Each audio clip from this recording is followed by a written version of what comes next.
One of the suspects in the Brendin Horner murder case will be appealing his bail ruling. He was denied bail by Magistrate Brendin van Rooyen.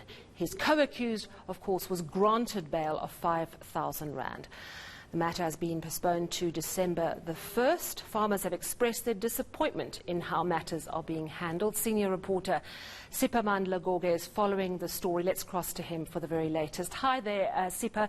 Tell us about Isaiah Mahlamba, who was denied bail. Why was he denied bail when his co-accused wasn't? Well, it's a difficult one. I guess the magistrate had a difficult balancing act to do today, because remember, today was mainly about that judgment when it comes to their bail application hearing. So one accused was granted bail because the magistrate felt that there is really nothing at this stage in front of him that can warrant him not to grant that accused bail. But his co-accused was denied bail because the court felt that there is still something more that he needs to answer for in terms of being a flight risk. The one who was granted bail, the court said he was not a flight risk, so therefore there was no need to deny him. Our viewers would recall that there were reports that in terms of the DNA samples that were found in the car of the murdered farm manager, there was nothing linking the accused who was granted bail today to that one. So therefore he was granted bail, but he is still one of the accused in this matter. But let's listen to the magistrate explaining. A speedy finalization of this matter will also, I believe, instill confidence in the criminal justice system. That is the hope that I have. Now, having considered all the evidence before me, the court is of the view that for the application for bail in respect of applicant number 1 is hereby refused, and in respect of applicant number 2, his application for bail is granted. And I understand that the reason Mahlamba was denied bail is partly because his girlfriend, who can vouch for where he was half the night when Brendin Horner was murdered, could be very, very important, and they're concerned that he might interfere with what she has to say. Am I right there?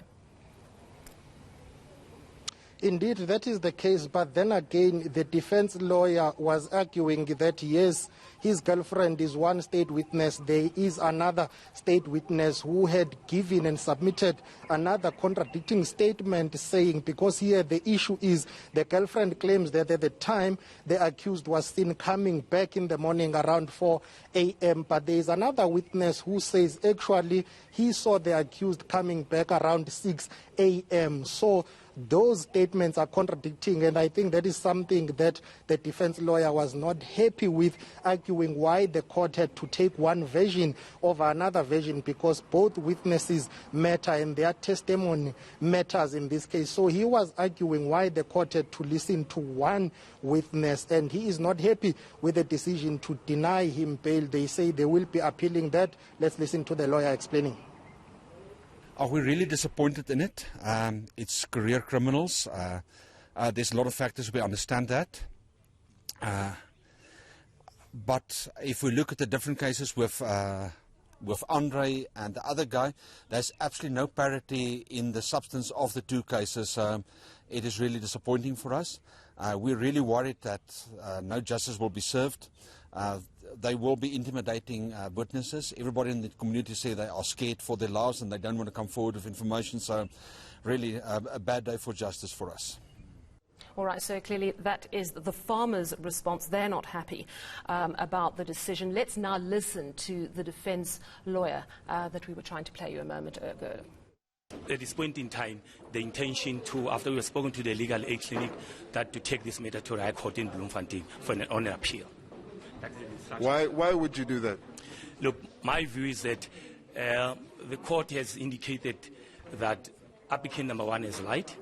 regarding this matter, and we don't concur with what the presiding officer said, and we think he has erred and in deciding that, coming to a conclusion that there's no exceptional circumstances that in this case of applicant number 1 that exist, and further the issue that we have always said that the state case against applicant number 2 is very weak, and therefore on those bases we feel that the presiding officer has erred.